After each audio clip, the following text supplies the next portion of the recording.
नमो ओंकारणं नमो सिद्धाणं नमो आर्याणं नमो वज्राणं नमो लोये त्रिकालवत्ते सर्वसाहं मंगलं भगवान् नमो तमोगणि मंगलं कुंडकुंडाय जय नमोस्तु मंगलम् सर्वमंगलमांगल्यं सर्वकल्याणकारकम् प्रदानं सर्वधर्माणां जयतु शासनम् ओंकार संयुक्तं नित्यं ध्यायन्ति योगिनः कामदं मोक्षदं चैव ओंकाराय नमो नमः नमः समेशाय स्वानुभूत्याय चकासते ईश्वभावाय भावाय सर्वभावान्तरहि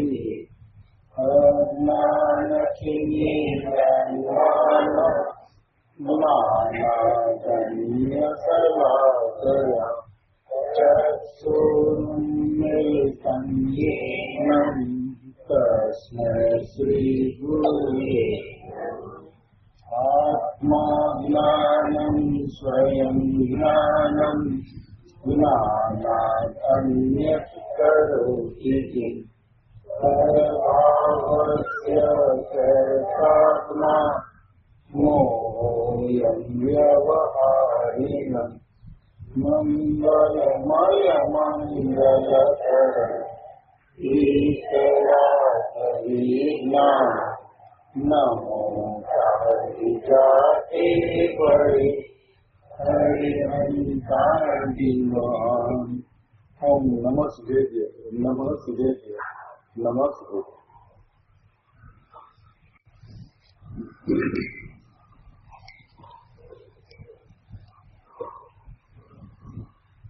ભરત ક્ષેત્રના ભગવાન સામે સમયસર परमागम शास्त्र जिनके रचयिता कलिकाल सर्वज्ञ आचार्य भगवान कुंकुन आचार्य देव जो सहज है भरत क्षेत्र से महाविद्य जाकर सिमंदर परमात्मा की ओम ध्वनि सुनकर 8 दिन तिरुवियो आदि का परिचय करके भरत क्षेत्र वापस आकर इस महाग्रंथ की रचना की। जिनके टीकाकार अमृतचंद्र आचार्य भगवान अपने स्वरूप में से बाहर निकलते हुए वारंवार आत्मा की अनुभूति करते हुए अनुभूति स्वरूप भगवान आत्मा की वस्तु व्यवस्था को बदलाते हुए भरत क्षेत्र के ध्रुवीय जीवों पर अनंत अनंत उपकार किया और इन दोनों आचार्यों के हृदय में जाकर पूज्य गुरुदेव श्री ने वो भी महाविद्य से आए लेकिन सीधे आए असंख्य अब्जवर्ष सिमंदर परमात्मा की वाणी सुनी। वाणी सुनकर भरत क्षेत्र पर आकर भगवान आत्मा की बात उनके मुखारंभ से सुनकर ऐसा लगता है कि पूज्य गुरुदेव श्री के प्रताप से एक चतुर्थ काल की वर्तता है। इस काल में जिस भूमि पर गुरुदेव श्री विचरे, जहाँ अपनी आराधना की साधना की, ऐसे ही में महाविदेव ऐसे गुरुदेव श्री को पाकर 45 वर्षों तक भगवान आत्मा की बात सुनी और भगवान आत्मा की बात सुनकर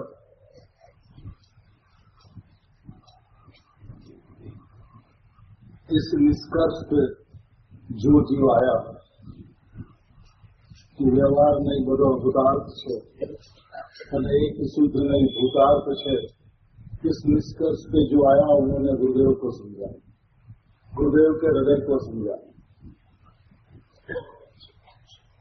क्योंकि समग्र जिनवाणी का सार इतना है कि एक शुद्धात्मा भगवान आत्मा मैं हूँ, वैसा ज्ञान श्रद्धान हो, ऐसा सम्यक दर्शन ज्ञान हो, यह गुरुदेव श्री का सानिध्य का तात्पर्य होना चाहिए। और शुद्धात्मा के लक्ष्य बिना, शुद्धात्मा की प्रीति बिना, शुद्धात्मा की रुचि बिना ऐसा होना असंभव है।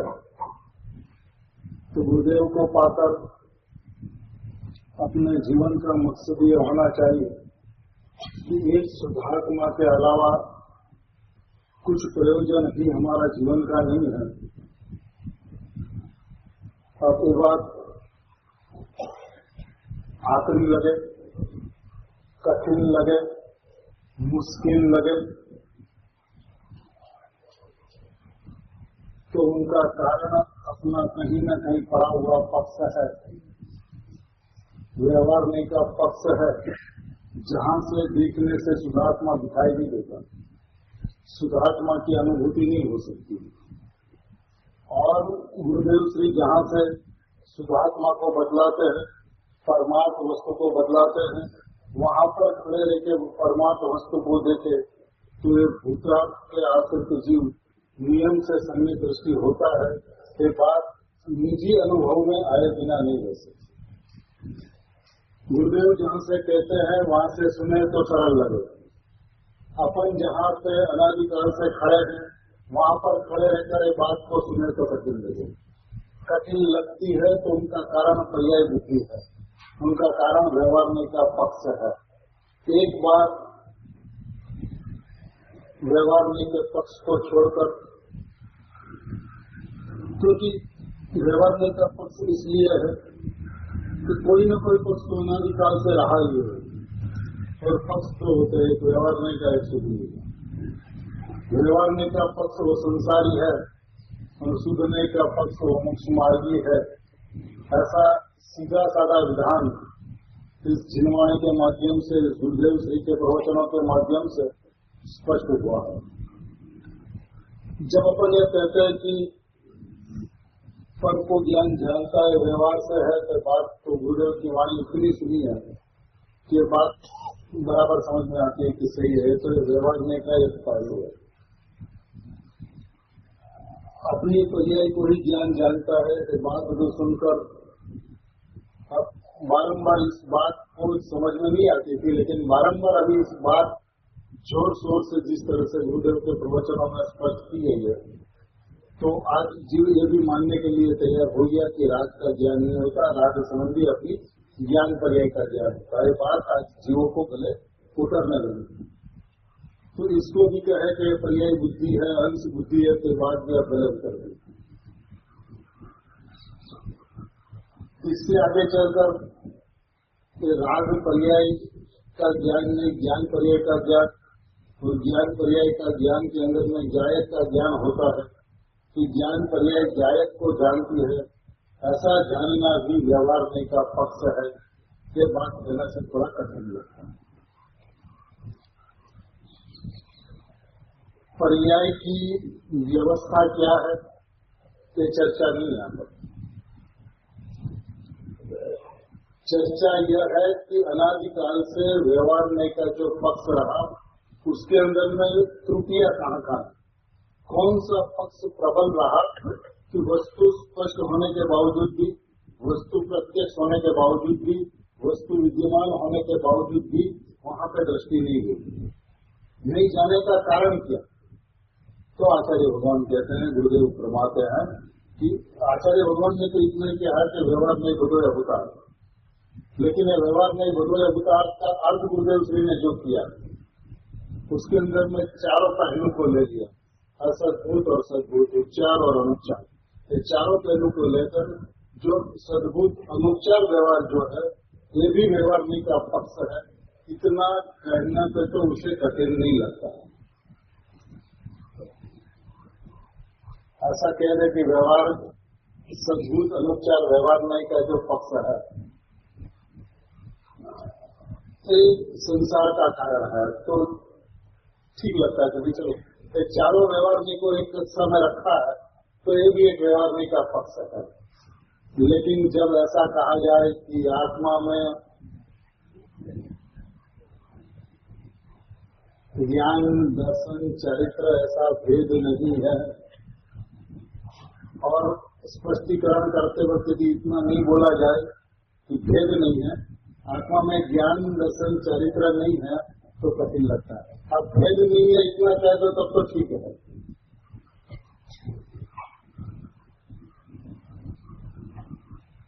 और ज्ञान पे आत्मा ऐसा भेद ये भी व्यवहार नहीं का पक्ष है।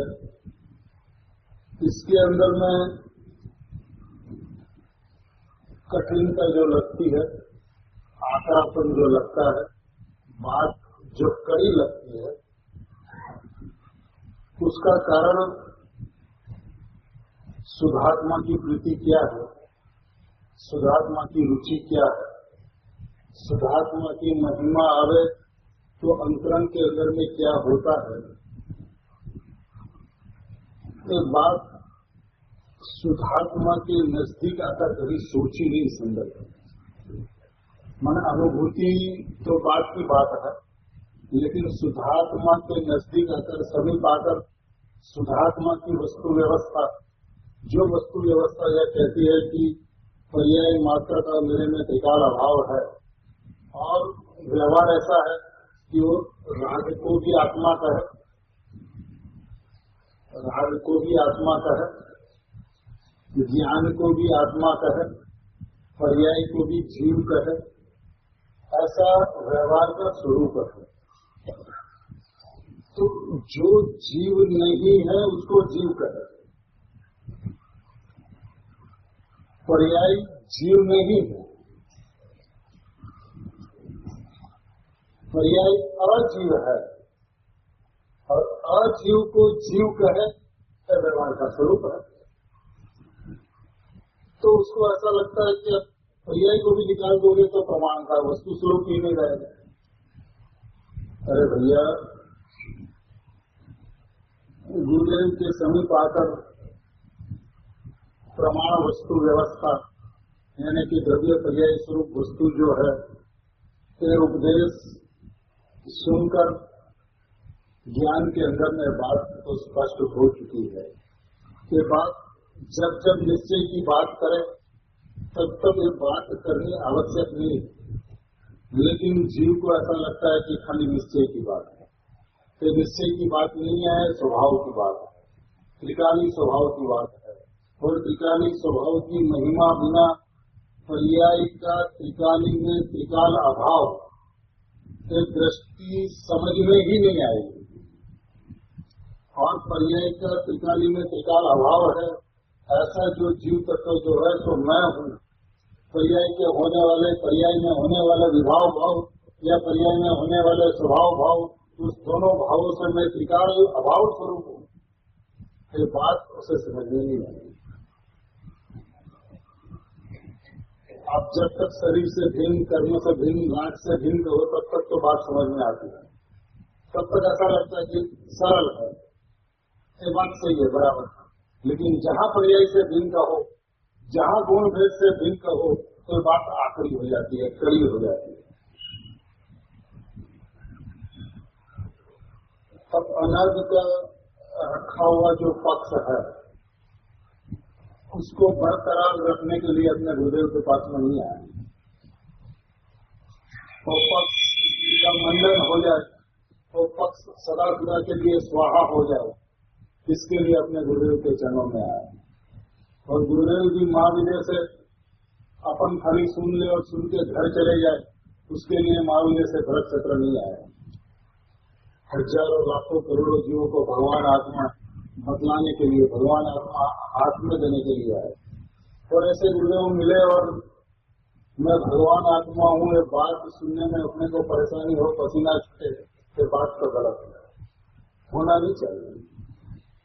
अभी आचार्य भगवान ने यदि चारों को अवतार कहा तो ये अवतार कहने में अपने को कोई हिचकिचाहट नहीं होनी चाहिए। यदि अपने पिताश्री, परम पिताश्री, महापिताश्री एक ही बात करते रहे और अपन उसके पास में बैठकर उनसे अलग बात करते रहे तो हमारे वो पिताश्री नहीं हुए, उस पिताश्री के कुल के हम नहीं हुए। हम गौरव से कहते हैं गुरुदेव के संतान है, गुरुदेव के कुल के हैं, लेकिन गुरुदेव जो बात कहते हैं वो बात कहने में हिचकिचाहट हो, आचार्य भगवान जो बात कहते हो कहने में हिचकिचाहट हो तो हम गुरुदेव और आचार्य भगवान के पास आए ही करें। बात कैसी भी लगे लेकिन सही यह है कि शुद्ध नहीं भूतार्थ है। शुद्ध नहीं का ऐसा ही भगवान आत्मा है, वो भूतार्थ है, सत्यार्थ है, परिणाम और जीव है। क्योंकि व्यवहार का काम ही यह है कि जो जीव नहीं है उसको जीव कहे, जो जीव का नहीं है उसको जीव का कहे, जिसका जो है उसको वहां न रखता, वो व्यवहार नहीं का स्वरूप है। तो हमेशा जो झूठा है वो झूठा को झूठा नहीं कहता, वो झूठा को सच कहता है, और जीव को लगता भी सच है। क्योंकि जो सच अनादि अनंत जो सच स्वरूप जो है, सत्य स्वरूप जो है, सत्य साहेब जो है, वो मैं हूँ। उनके पास में आकर भगवान आत्मा की बात सुनी, भगवान आत्मा के पास में जाकर बैठकर यदि आचार्य भगवान ने प्रमथ अप्रमथ से रहित कहते हैं सर्वप्रथम गाथा के अंदर में, और ऐसा सुधात्मा ऐसा बतलाते हैं प्रमथ अप्रमथ से रहित सुधात्मा है, और सुधात्मा प्रमथ अप्रमथ से रहित है ऐसा नहीं है, और रहित की अपेक्षा भी नहीं रखता। ऐसा निर्देश परमात्मा अपने आप स्वयं सिद्ध परिपूर्ण यदि जायक तत्व है, ये बात आचार्य भगवान यदि प्रथम गाथा में कहते हैं तो आचार्य भगवान हमें ले जाना कहाँ चाहते हैं और हम जाना कहाँ चाहते हैं। यदि या तो हम गुरुदेव की गाड़ी में बैठे, आचार्य भगवान की गाड़ी में बैठे और उनके भाषा में, उनके भावों में अपनी बात करें, तब तो उनके साथ चल सकते हैं, कदम मिला के चल सकते हैं, उसकी पगडंडी पे चल सकते हैं। लेकिन वो कुछ कहे और अपन कुछ कहे तो दो विरुद्ध दिशा वाली बातें हो, दोनों का मेल कभी होगा नहीं। आज यदि कोई पुण्य योग से मेल हुआ भी है तो पहले मेल रहने वाला नहीं। और यदि आज उस जिस दिशा पे चलते हैं उस पर दिल्ली पर रहकर अपन यदि वो बात करते हैं तो मेल तो जो तक का रहने वाला है। अब अपने को किन रास्ते पे चलना है ये चयन कर लेना है। ये चयन करने का वक्त है कि हमें कहाँ चलना, कैसे चलना, किस तरह से चलना, जीवन के अंदर में हमारे लिए सर्वस्व क्या होना चाहिए। परिणामों के अंदर में भगवान आत्मा की अनुभूति हो या न हो एक सेकेंडरी पॉइंट है, प्राइमरी पॉइंट नहीं। प्राइमरी पॉइंट तो मैं कौन हूं, और यदि प्राइमरी सही नहीं है तो सेकेंडरी सही नहीं हो सकता। अपन सेकेंडरी को सही करने का प्रयत्न करते हैं लेकिन सेकेंडरी प्राइमरी के बिना नहीं होता। तो प्राइमरी तो यह है कि मैं परिपूर्ण जाए तब तो मात्र वस्तु है, इसके बिना सेकेंडरी को चाहे कितना भी प्रयत्न कर ले तो नौवीं ग्रह तक तो जा सकता है लेकिन मोक्ष मार्ग में कदम नहीं रख सकते।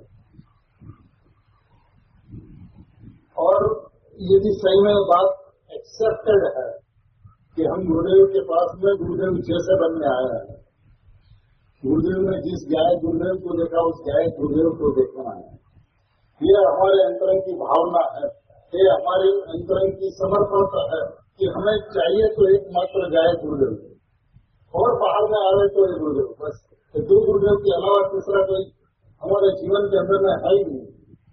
ये यदि समर्पणता हो, ये यदि भावना हो, तब तो फिर व्यवहार में सारा का सारा अहंकार और उसके अंदर में आत्मा में ज्ञान नहीं है और ज्ञान स्व आत्मा नहीं है। ये बात सुननी होगी, समझनी होगी, माननी होगी, ज्ञान श्रद्धा में लेनी होगी। और मैं एक परमात्मा जायक तत्व हूँ, इसमें अपर अड़क विश्वास रखकर, अचल विश्वास रखकर यदि उस पद पे यदि आप चल पड़े तो शुद्धात्मा का मोक्ष पद भी कहीं दूर नहीं है। व्यवस्था सुसज्जित है, आपका कोई हस्तक्षेप इसमें काम में आने वाला नहीं है। परिणाम की व्यवस्था भी सुसज्जित है और शुद्धात्मा तो अनादि अनंत सुसज्जित ही है। परिणाम के अंदर में कुछ करना नहीं है। परिणाम के अंदर में कर्तृत्व का परिणाम, कर्ता बुद्धि का परिणाम या ज्ञाता बुद्धि का परिणाम, दोनों ही संसार की जड़ है। अनुभूति के पहले ज्ञाता और अनुभूति के पश्चात ज्ञाता। अनुभूति के पहले ज्ञाता नहीं हो सकता, ज्ञाता बुद्धि हो सकती है, और अनुभूति के पश्चात ज्ञाता का व्यवहार होता है। अज्ञानी के पास तो ज्ञाता का व्यवहार का कोई प्रश्न ही नहीं है, क्योंकि निश्चय भगवान आत्मा नहीं है। तो ये बात को समझते हुए शुद्धने के पक्ष में कैसे आए, शुद्धने का विषय भगवान आत्मा कैसा है, उनका स्वरूप क्या है। और एक है सत्य है, विद्यमान है, सहज एक स्वाभाविक है। ऐसी जो वस्तु है, इस वस्तु को समझने के लिए व्यवहार में सारा का सारा सत्यार्थ और भूतार्थ लगे और शुद्ध में सत्यार्थ और भूतार्थ लगे, तब उस दिशा के अंदर में कदम बढ़ सकते हैं। अब इस बात को आचार्य भगवान दृष्टांत से स्पष्ट करते हैं, लेकिन एक बात समझना अत्यंत आवश्यक है। आज गुरुदेव के सानिध्य में आकर गुरुदेव क्या कर रहे थे, ये तो अपन को देखना चाहिए कि गुरुदेव जो कर रहे थे वो हमें करना है। यदि गुरुदेव सुबह दोपहर शाम भगवान आत्मा के अलावा और कुछ कहते नहीं थे, और जब स्वाध्यायी मंदिर में अपने कमरे में रहते थे तो भगवान आत्मा के अलावा और कुछ देखते नहीं थे। उनका देखना भी भगवान आत्मा था और कहना भी भगवान आत्मा था। हमारे जीवन के अंदर में देखना और कहना सिर्फ भगवान आत्मा ही रहे, यह अत्यंत आवश्यक है। अपन उदाहरण लेते हैं कि वो ऐसा करता है, वो ऐसा करता है, वो कौन क्या करता है, उसे हमें कोई आवश्यकता नहीं।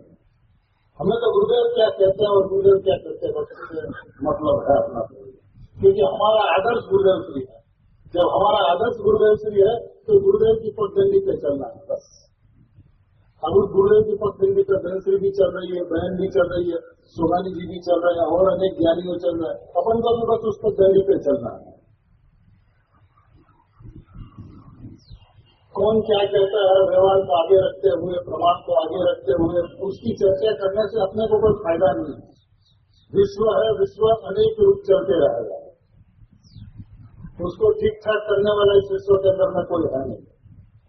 कोई भी उसको ठीक नहीं कर सकता। जब तक परमात्मा उसको भी ठीक नहीं कर सकता, तो हम कौन होते हैं उसको देख देख कर, उसकी ईर्षा करके, उसको परिणाम से देखकर, उसको ऐसा है वैसा है कह कर अपने परिणामों के अंदर में कलुषितता क्यों लागे? क्या जरूरत है, क्या आवश्यकता है हमें उसकी?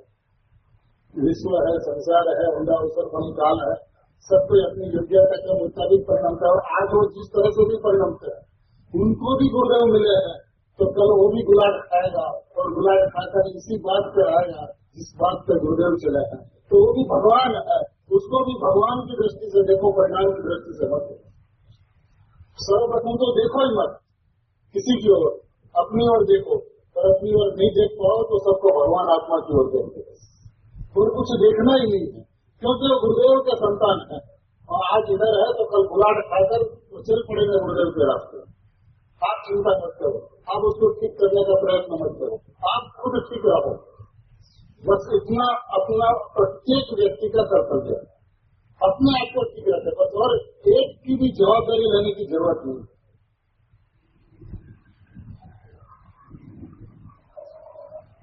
अब यहाँ पे आचार्य भगवान ऐसा कहते हैं, जेल प्रवर कदम न मड़वाती જેનો સહજ એક નિર્મળ ભાવ સ્થિરોભૂત થઈ ગયો છે એવા જળનો અનુભવ કરનારા પુરુષો જળ અને કાદવનો વિવેક નહીં કરનારા ઘણા તો તેને જળને મલિન જ અનુભવે છે.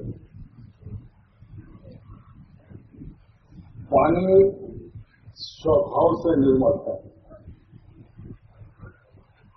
पानी त्रिकाल निर्मल स्वाभाविक पानी है. पानी की क्षणिक निर्मलता को मत देखो, क्योंकि पानी की क्षणिक निर्मलता को देखने से क्षणिक मलिनता के ऊपर में दृष्टि आए बिना रहेगी नहीं. दृष्टि का है निर्मलता मलिनता का प्रश्न नहीं है, दृष्टि क्षणिकता का है. मलिनता भी क्षणिक और निर्मलता भी क्षणिक है, जबकि पानी त्रिकाल निर्मल स्वभाव में है. तो अपने को निर्मल स्वाभाविक पानी को देखना है और निर्मल स्वाभाविक पानी को नहीं देखने से क्या होता है कि वो पानी और कादव, जल और कादव का विवेक नहीं करते. जब उनका विवेक नहीं रहता तो फिर वो पानी मलिन भी अनुभव में आता है. यदि विवेक हो और निर्मल स्वाभाविक त्रिकाल पानी है ऐसा समझ में आवे, ऐसा ज्ञान में आवे, लेकिन लोग के अंदर में भी स्वभाव के ऊपर अपनी दृष्टि जाती है. और यहाँ पे जब जैन दर्शन पे आते हैं, आत्महित की बात पे आते हैं, तब अपन बात करते हैं परिवार से, क्षणिक से बात करते हैं. क्यों क्षणिक से बात करते हैं? उनका निर्मल स्वभाव क्यों नहीं दिखता? क्योंकि आदत हमने क्षणिक को देखने की रखी है अनादिकाल से. अब यहाँ गुरुदेव को मिलने के पश्चात हमारी आदत पलटनी चाहिए, बदलनी चाहिए और उस आदत के अंदर में त्रिकाल स्वभाव दिखना चाहिए कि पानी स्व पानी है, पानी निर्मल स्वाभाविक, त्रिकाल निर्मल स्वाभाविक पानी है. त्रिकाल उष्ण स्वाभाविक अग्नि है, त्रिकाल शीतल स्वाभाविक बर्फ है. मैंने हर पदार्थ को उसके त्रिकाल स्वभाव से देखा जाए, उसकी क्षणिकता से नहीं देखा जाए. क्षणिकता से देखना ये संसार है और त्रिकाल स्वभाव की ओर से देखना ये मोक्ष मार्ग के प्रति प्रथम कदम है. मैंने विकल्पात्मक अवस्था में भी जैसी वस्तु है, पानी का जैसा स्वभाव है ऐसा देखो. विकल्प और निर्विकल्पता ऐसे भेद को छोड़ दे, क्योंकि न विकल्प मेरे में है न निर्विकल्पता मेरे में है. मैं तो निर्विकल्प स्वभावी भगवान आत्मा हूँ. जब निर्विकल्प स्वभावी भगवान आत्मा मैं हूँ ऐसा विश्वास हो तो उस विश्वास के आश्रय से निर्विकल्पता अपने आप प्रकट होगी, सहज प्रकट होगी. उसके लिए प्रयत्न नहीं किया जाएगा. अपन तो इस बात को समझे कि पानी का निर्मल स्वभाव जो है वो तिरोभूत हो गया. किसको? जिसने जल और कादव के बीच में विवेक नहीं रखा उसको. और जिसने जल और कादव को भिन्न भिन्न समझा कि मलिनता कीचड़ की है और निर्मलता पानी की है, दोनों को भिन्न भिन्न समझा, उसने अपने हाथ से डाले हुए कटक पर निर्मली औषधि का पड़ने मात्र से उपजेला जल कादवना विवेकपणाથી પોતાના પુરુષાર્થ દ્વારા આવિર્ભૂત કરવામાં આવેલા પ્રબળ કર્મના મળવાથી જેનો સહજ એક નાયક ભાવ સ્થિરોભૂત થઈ ગયો છે એવા આત્માના અનુભવ કરનારા પુરુષો. देखिए बात तो बहुत स्पष्ट है.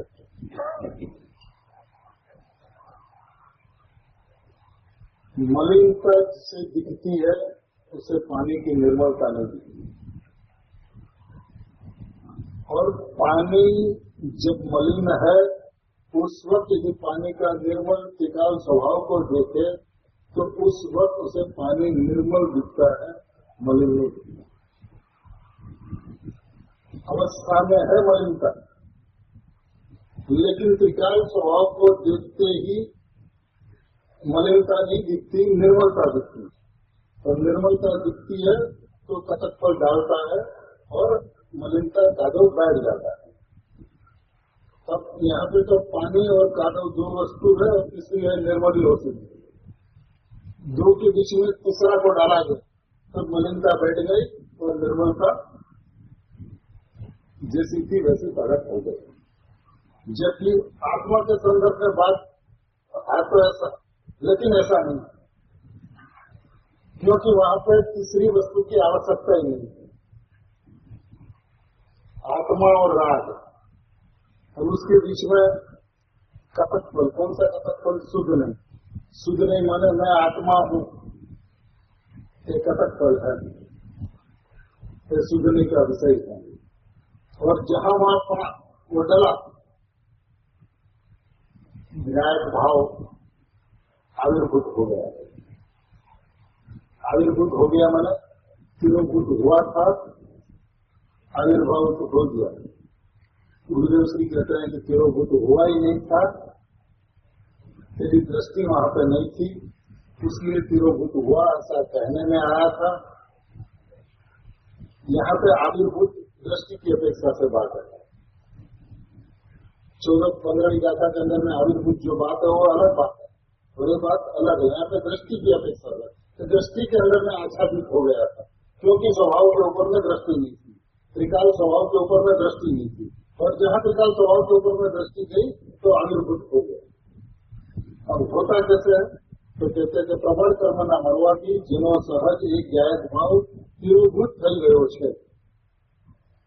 એવા આત્માનો અનુભવ કરનાર પુરુષ, આત્મા અને કર્મનું વિવેક નહીં કરનારા, વ્યવહારથી વિમોહિત હૃદયવાળાઓ તો તેને એટલે આત્માને જેમાં ભાવોનું વિશ્વરૂપપણું અનેક રૂપપણું પ્રગટ છે એવો અનુભવે છે।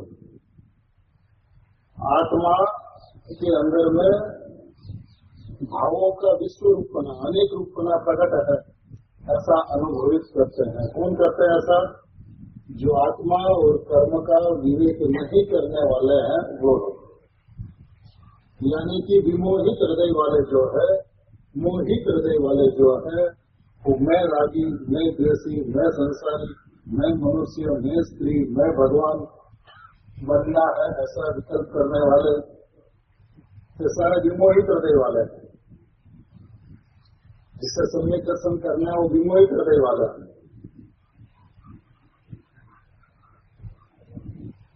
पर्याय दृष्टि है ना, तो पर्याय दृष्टि है तो वो विमोहित है।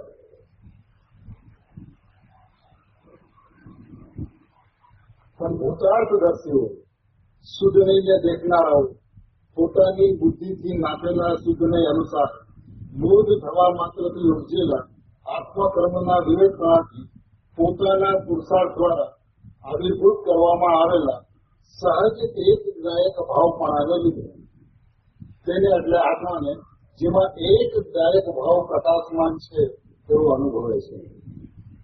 સહજ એક નાયક ભાવપણાને લીધે જેમાં એક નાયક ભાવ પ્રકાશમાન છે એવો અનુભવે છે। सहज एक विनायक भाव पढ़ाने लिखे। स्वभाव तो कैसा है? एक गायक भाव, एक गायक भाव, एक गायक भाव, और उस गायक भाव तो मैं हूँ, सहज स्वाभाविक गायक भाव तो मैं हूँ, ऐसी जिसकी दृष्टि पड़ती है उसमें गायक भाव प्रकाशमान है। गायक भाव प्रकाशमान देखिए, जो प्रकाश है ना, प्रकाश और भिन्न पदार्थ को भी प्रकाशित करता है और अभिन्न ऐसा सूर्य को भी प्रकाशित करता है। जगत के पदार्थ भिन्न है उसको भी प्रकाशित करता है, और सूर्य से वो अभिन्न है उस पदार्थ को भी प्रकाशित करता है। लेकिन इस प्रकाश का सूर्य के अंदर में निकाला भाव,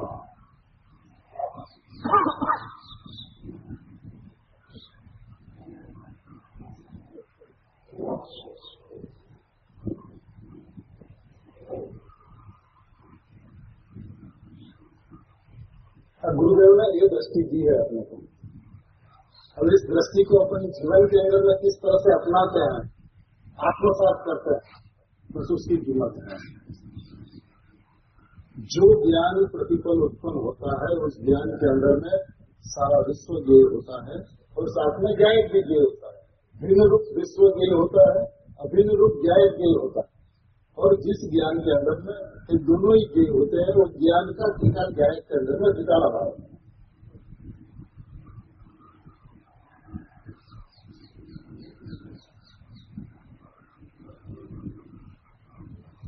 देखिए अटपटा लग सकता है, क्योंकि हमने स्वभाव को, त्रिकाल स्वभाव को कोई अहमियत ही नहीं दी। मतलब अभी तक तो अनादिकाल से फल को अहमियत दी थी, और गुरुदेव के सानिध्य में आए तो पर्याय को अहमियत दी कि पर्याय में अंदर में जाए चढ़ाए છે, पर्याय में जाए चढ़ाए છે।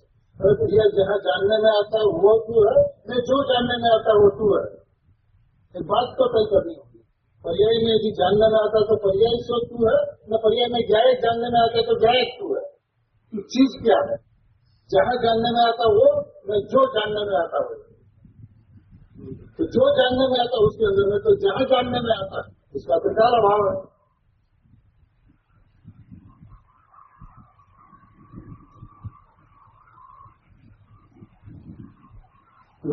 प्रकाश मकान को प्रकाशित नहीं करता है, शून्य में प्रतिमाशित है।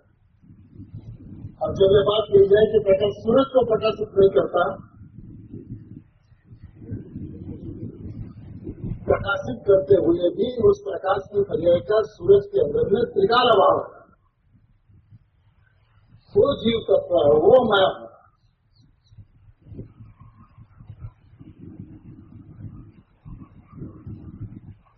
ये दृष्टि अपने पास होनी चाहिए, और इस दृष्टि के अंदर में द्रव्य दृष्टि हो सकती है।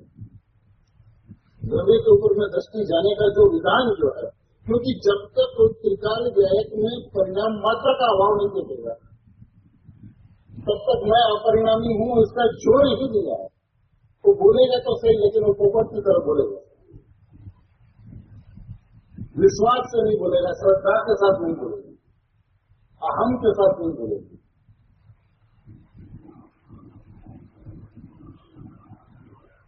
जो परिणाम से अन्य है, जो परिणाम से अनन्य है, और वो दोनों को प्रकाशित करता है। उसका स्वभाव है प्रकाशित करना, तो प्रकाशित तो करता है, लेकिन त्रिकाल में वो प्रकाशित करने वाली पर्याय का त्रिकाल अभाव है, क्योंकि वो वस्तु में वो प्रकाश स्वरूप है। देखिए स्वभाव और शक्ति दोनों के बीच में बहुत अंतर होता है। स्वभाव जो होता है वो त्रिकाल होता है, स्वभाव जो होता है वो निरपेक्ष होता है, और शक्ति जो होती है वो व्यक्ति सापेक्ष होती है। शक्ति व्यक्ति सापेक्ष और स्वभाव त्रिकाल निरपेक्ष। तो अपन को शक्ति को नहीं देखेंगे, त्रिकाल स्वभाव जो न्यायिक स्वभाव जो है, परमात्मा स्वभाव जो है, अनंत गुणात्मक एक वस्तु जो है, स्वमय, उसने देखिए भेद को गुण करके अभाव कहा, लेकिन कहा क्या? अभाव कहा, गुण तो किया, क्योंकि देखिए उसका अस्तित्व तो नहीं है ऐसा नहीं, वो है तो सही, लेकिन त्रिकाल को जब मैं देखता हूं तो उसमें नहीं दिखता। अब नहीं दिखता उसलिए उसका, लेकिन है उसलिए उसको गुण करने की बात। विवेक तो होना चाहिए, यदि विवेक नहीं रखे तो वेदांत हो जाए। तो अपन अनादिकाल से सारे चक्कर में से, सारे चक्रावण से बाहर निकलकर यहाँ पर आए वेदांती होने के लिए नहीं, आत्मज्ञानी होने के लिए। तो यह प्रकरण तो अपने ज्ञान के अंदर में स्पष्ट होना चाहिए कि यदि कथन से भिन्न भिन्न की जो व्यवस्था है वो तो जो की तो जैसी है वैसी है, लेकिन जब दृष्टि के विषय की बात करें, श्रद्धा की बात करें, सम्यक दर्शन के विषय की बात करें, अनुभूति के विषय की बात करें, सुधात्मा की बात करें, परमाणु भाव की बात करें, तो जो चार भाव जो है, तो चार भाव का मेरे में त्रिकाल अभाव। मैं ज्ञायक भाव वस्तु हूँ तो परिणाम अवस्तु है, परिणाम अवस्तु यानी केवल ज्ञान अवस्तु है, उसका निर्भर तो हिचकिचाहट ना हो। दृष्टि के विषय के चिंतन में, दृष्टि के विषय की चर्चा में तो पर्याय और द्रव्य, दो द्रव्य दिखे। गुरुदेव से तो कहा करते थे पर्याय न द्रव्य से काल भाव, द्रव्य न द्रव्य से काल भाव, सदाई भिन्न है। अपने गुरुदेव के शब्द बोल लेते हैं, लेकिन जीवन के अंदर में उसको अपनाते नहीं, इस दृष्टि को नहीं अपनाते। और जब तक गुरुदेव श्री की दृष्टि अपने जीवन में नहीं आएगी, तब तक मैं परमात्मा हूँ ऐसा निश्चय, मैं परमात्मा हूँ ऐसा निर्णय, मैं परमात्मा हूँ ऐसा अनुभव, तीनों में से कुछ भी होने वाला नहीं।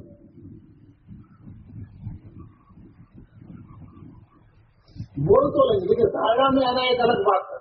बुद्धि के विषय के अंदर में, सहज के अंदर में इस बात का रट लगा लेना अलग बात है, लेकिन वो आत्मसात होना एक पूरा अलग का अलग पथ है, अलग का अलग मार्ग है, जिसके अंदर में पर्याय का अभाव तो अभाव, पर्याय अवस्तु तो अवस्तु, पर्याय अद्रव्य तो अद्रव्य। तो गुरुदेव श्री कहे पर्याय अद्रव्य तो प्रमाण वचन गुरुदेव, उसको ऐसा प्रश्न है, लेकिन भक्तों तो द्रव्य पर्याय स्वरूप है, ऐसा प्रश्न ही नहीं उठता।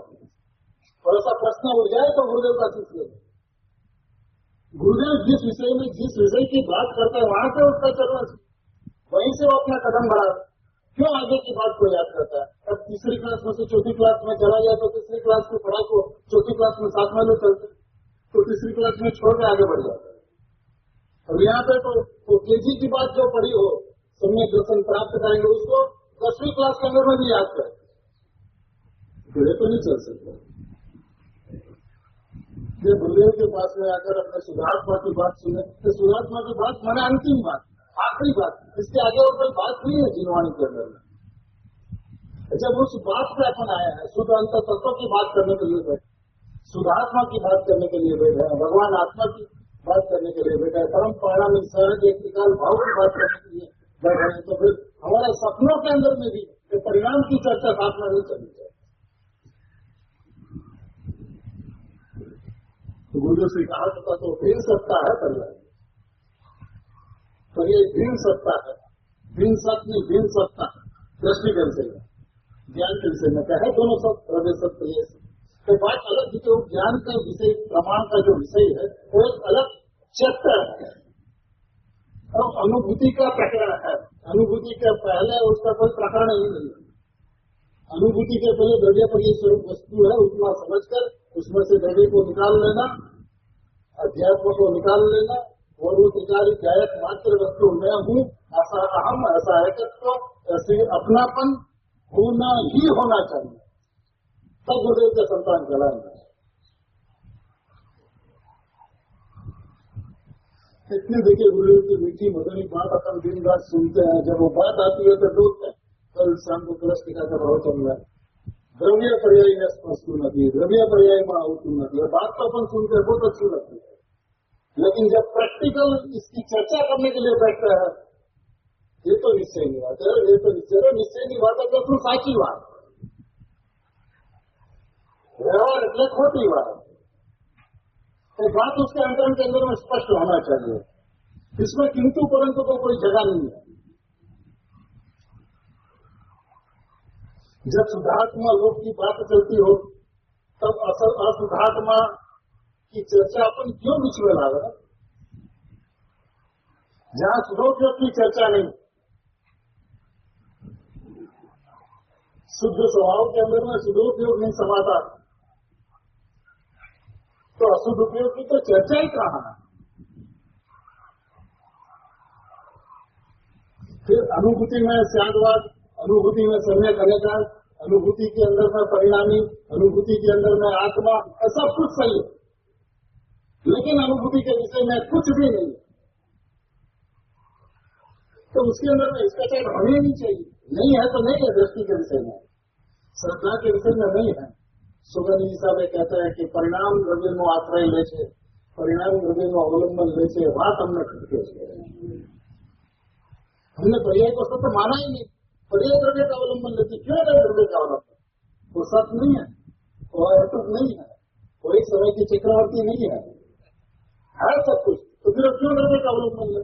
ऐसा कहा जाता है, एक कहने की बात है। सही में तो वो चक्रवर्ती, वो अपने आप को परमात्मा घोषित करते, द्रव्य उसका कारण नहीं है, क्योंकि द्रव्य कारण परमात्मा है, और कारण परमात्मा अनुभूति का कारण नहीं हो सकता, और अनुभूति का कारण हो जाए तो वह कारण परमात्मा नहीं रह सकता।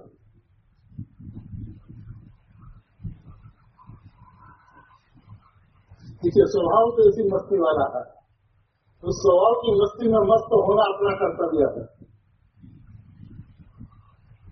अपने गुरुदेव के संतान, गुरुदेव के पथ पे चलने वाले, मोक्ष पथ पे चलने वाले, तो देखिए मुनिराज किसकी ओर देखते?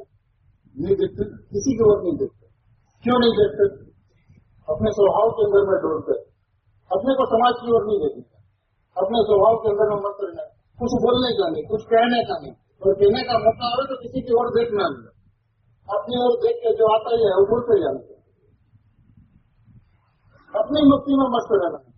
त्रिकाली गैर परमात्मा मैं हूँ, इस बात की महिमा कितनी है, उसकी महत्ता कितनी है, कैसी अद्भुत अलौकिक चीज है। तो बाबूजी के शब्द तो हमेशा हमारे कान में गूंजते रहते हैं कि ऐसी मैं कैसी लोखंडी चट्टान, मैं ऐसी लोखंडी चट्टान हूँ कि जिसके पैर को चूम चूम के अनंत केवल ज्ञान की पर्याय निकले, फिर भी मेरा एक कण भी कम न हो, ऐसी लोखंडी चट्टान मैं हूँ। ये बात सुने और हर्ष से छाती फट न जाए। अनंत अनंत अनंत अनंत अनंत अनंत अनंत अनंत अनंत केवल ज्ञान की पर्याय निकले और फिर भी एक कण जिसका काम न हो, ऐसा एक ज्ञान गुण और ऐसा अनंत गुण का धारी एक गैर परमात्मा मैं, इस बात से सुनकर रोमांच न हो जाए, हर्षित न हो जाए, उछल न पड़े, कूद न पड़े, तो धूल पड़ी जीवन के अंदर।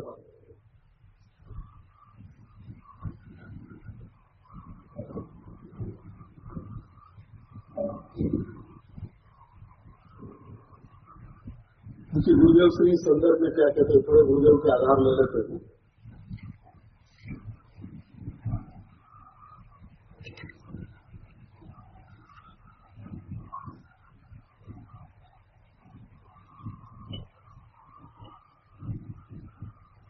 तीन सौ 93 नंबर के प्रश्न पे है।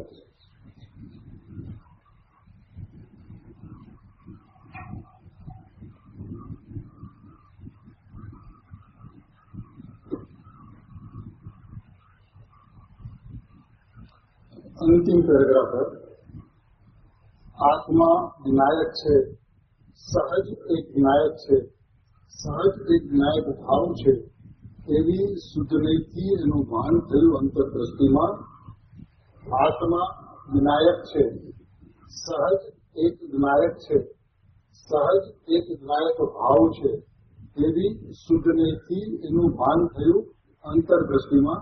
ત્યારે તો એને મેલપણે હું છું એ તો ન રહ્યું, મેલપણે હું છું એ તો ન રહ્યું, છતાં મેલ છે એને તો એ જાણે છે। જેમ સ્વ પરિપૂર્ણ સહજ સ્વભાવ છું એમ જાણે છે, એની પર્યાયમાં રાગ છે એ રાગને જાણે છે, એ પણ જાણે છે એમ કેવું એ વ્યવહાર છે। ખરેખર તો એ જ્ઞાનની પર્યાયને જ જાણે છે। व्यवहार से कहा जाता है लेकिन ऐसा है नहीं, जानता तो है अपनी पर्याय को और राग को जानता है, ऐसा व्यवहार है जीवन में। उसके ऊपर के पैराग्राफ के अंदर में व्यवहार की विमोहित हृदय वाળાઓ તેને જેવા ભાવોનું વિશ્વરૂપપણું પ્રગટ છે એવો અનુભવે છે। શું કીધું તે આત્માને જેમાં ભાવોનું અનેક વિશ્વ એટલે અનેકપણું પોતે ભગવાન પહેલો કીધું કે સહજ એક જ્ઞાયક ભાવ છે, એ તો સહજ એક જ્ઞાયક ભાવ છે અને આ વિકારી ભાવો તો અનેક છે, જેમાં ભાવોનું વિશ્વરૂપ એટલે અનેક રૂપપણું પ્રગટ છે, વિકાર જ પ્રગટ છે એને તો। અને ભગવાન આત્મા જ્ઞાયક ભાવ તો એને અપ્રગટ છે, જેને પ્રગટ છે છતી ચીજ એને પ્રગટપણે ન માનતા पर्यायમાં રાગાદીનું પ્રગટપણું તેને પ્રગટ છે તેમ માને છે। प्रगट तो है आत्मा, लेकिन ऐसा नहीं मानता तो उसको रागादी प्रगट है। तो आत्मा प्रगट है, तो ज्ञायक प्रगट, लेकिन ज्ञायक प्रगट है ऐसा नहीं मानता तो उसको क्या प्रगट है, पानी निर्मल है स्वभाव से ऐसा नहीं मानता तो उसको क्या प्रगट है, मलिनता प्रगट है, राग प्रगट है, संसार जीवित है। चलता बात बहुत छोटी सी है कि जो प्रगट है उसको प्रगट नहीं मानता, जब प्रगट है उसको प्रगट नहीं मानता तो अन्य चीजें जो अनेक रूप जो विश्व है, अनेक रूपना, अब जो ज्ञान के अंदर में अनेक रूपना जानने में आता है तो मानता मैं अनेक को जानता हूँ, लेकिन वो अनेक को जानता ही नहीं, अनेक आकार ज्ञान हुआ ही नहीं, अनेक की सापेक्षता में अनेक आकार उसको कहा गया, लेकिन है तो वो एकाकार। ज्ञान परिणाम भी एकाकार परिणाम है, अनेक आकार परिणाम में अनेक आकार तो उसके अंदर भी प्रतिबिंबित होते, लेकिन ज्ञान रहता तो एकाकार, और उस एकाकार ज्ञान के अंदर में भी ज्ञायक जानने में आता है। तो जब ज्ञायक जानने में आता है, ऐसी ज्ञायक के ऊपर उसकी दृष्टि नहीं जाती तो कहते हैं उसको राग प्रगट। क्या करें, उपाय नहीं, संसार में है तो बस वो संसार परिणाम मलिनता उत्पन्न है, प्रकट है, उसको अनुभव कर।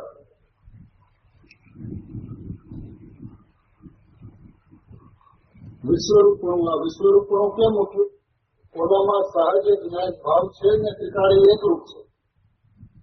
इसमें विश्व रूप अनेक रूप बना क्यों कहा? क्योंकि सहज ज्ञान भाव जो है वो सहज ज्ञान भाव है, सहज एक ज्ञान भाव है, और वो त्रिकाली एक रूप वस्तु है। तो ध्रुव नित्यानंद ध्रुव, जबकि पुण्य पाप अनेक रूप है। ज्ञान एक रूप है, पुण्य पाप अनेक रूप है। ये सहज ज्ञान भाव त्रिकाली है, वो क्षणिक है। दया दान व्रत पूजा नाम स्मरण जाप माला भक्ति आदि શુભના અનેક પ્રકાર છે અને અશુભના અનેક પ્રકાર છે। એ શુભના અનેક પ્રકારના ભાવને અનુભવનારા વ્યવહારમાં મૂંઝાઈ ગયેલા, अपने को अनेक रूप माननारा क्या हुआ, व्यवहार के अंदर में મૂંઝાઈ ગયેલા। એ શુભના અનેક પ્રકારના ભાવને અનુભવનારા વ્યવહારમાં મૂંઝાઈ ગયેલા, એ વ્યવહારને જ પોતાના માનનારા આવી વાતો છે। એવા હૃદયવાળાઓ જેમાં ભાવોનું અનેકપણું પ્રગટ છે। કોઈ વસ્તુ છે તે અવ્યક્ત છે, પર્યાયની અપેક્ષાએ અપ્રગટ છે। પર્યાયમાં પ્રગટ નથી, વસ્તુમાં પ્રગટ છે। પર્યાયની અપેક્ષાએ વસ્તુ જ્યારે અવ્યક્તમાં અપ્રગટ છે, અને એને આ પર્યાય છે તે વ્યક્તને પ્રગટ છે। पर्याय प्रगट है उस अपेक्षा से वो अप्रगट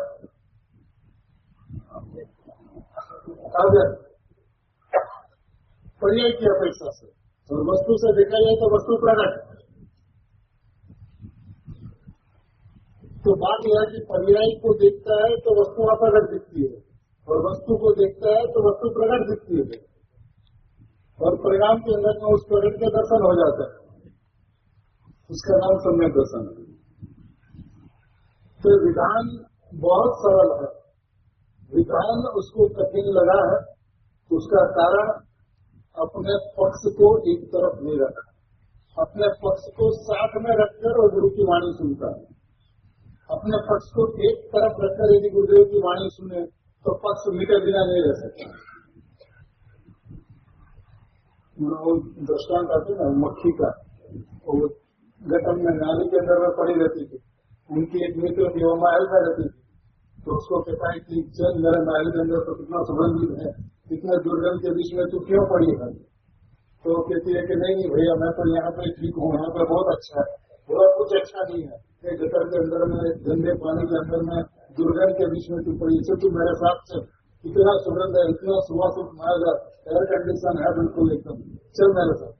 तो मुझे कहती है अपने मित्र है, बोलती है तो जाना तो होगा, लेकिन क्या करते हैं कि वो जिस गटर की गंध थी उसको रूप के अंदर में जाकर 2 बोरी नाक के अंदर में ले ली और फिर चली उनके साथ में। क्या होगा उनका? उसको तो वही गंध आई थी जो गंध में वो पड़ी हुई थी। कितनी भी सुगंधित हो, कितनी भी सुवासिकता हो, कितनी भी अच्छी हवा हो, इसके लिए बेकाम की। इस तरह से अपना व्यवहार का पक्ष की गोलियां साथ में रखकर यदि निश्चय नहीं की बात सुने, सुधरने की बात सुने, भगवान आत्मा की बात सुने, तो गंध तो परिणाम की आती है। परिणाम है अनुभव तो पर्याय में થાય છે ને, એ पर्याय કરીને જોડે છે ને, એ मोक्ष मार्ग तो पर्याय है ने, मोक्ष तो पर्याय में प्रकट થાય છે ने, और उनकी दृष्टि पर्याय के ऊपर पड़ी है। क्या करे आचार्य भगवान, क्या करे गुरुदेव? भैया भिखारी स्वभाव क्या है, परमात्मा मात्र वस्तु है, ऐसा अभिप्राय तैयार होना। और ये मार्ग अभिप्राय का है, अभिप्राय सही हो और वलन भगवान आत्मा की तरफ न हो पर्याय का, ऐसा हो नहीं सकता। और मार्ग अभिप्राय का है।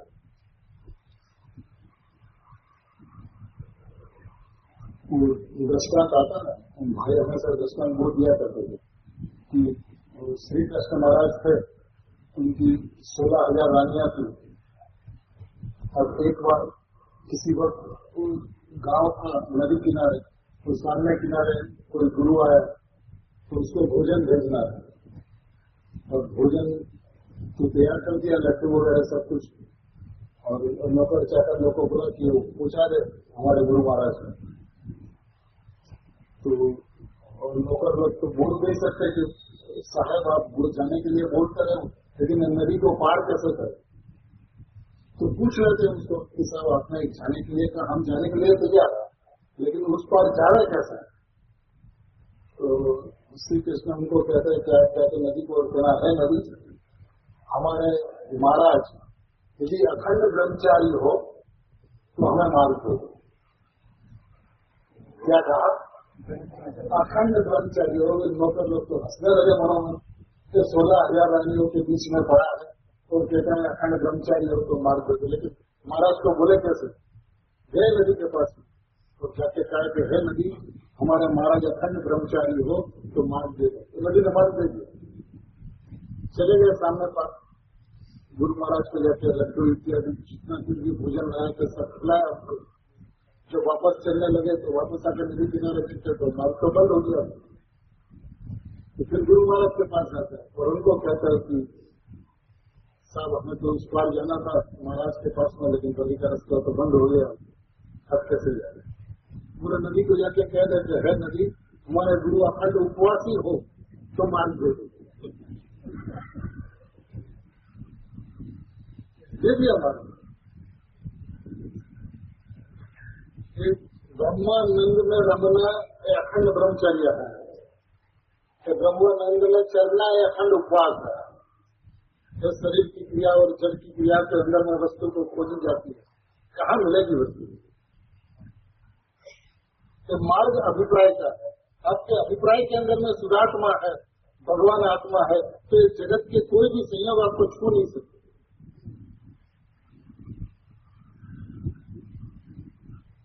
सभी स्वभाव से भगवान है, त्रिकाल भगवान है। त्रिकाल भगवान कभी परिणाम में आया ही नहीं और आएगा भी नहीं।